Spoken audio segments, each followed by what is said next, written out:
আজ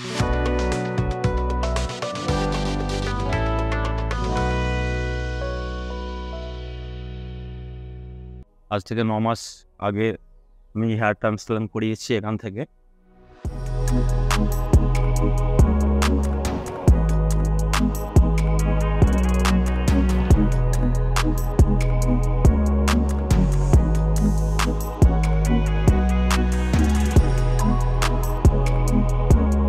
এখান থেকে করে এখন আপনারা দেখছেন এই অবস্থাতে আছি।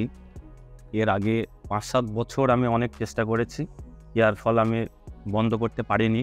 অনেক ডাক্তার দেখিয়েছি, আয়ুর্বেদিক ওষুধ, অয়েল লাগিয়েছি, কোনো কিছুতে কোনো কাজ হয়নি। তারপর এখান থেকে হেয়ার ট্রান্সপ্লান্ট করিয়ে আজকে আমি খুব উপকৃত হয়েছি এবং আমার অনেক বন্ধু-বান্ধব এখনও এখানে আসবে বলে ওরা প্রস্তুত হচ্ছে। কারণ ওরা দেখতে চাইছিল যে আমার কতটা সাকসেস হয়। আমার 100% সাকসেস দেখে ওরা সবাই আসবে। তা আমি এখান থেকে হেয়ার ট্রান্সপ্লান্ট করিয়ে আমি খুব উপকৃত হয়েছি এবং আমি খুব খুশি এখন বর্তমান।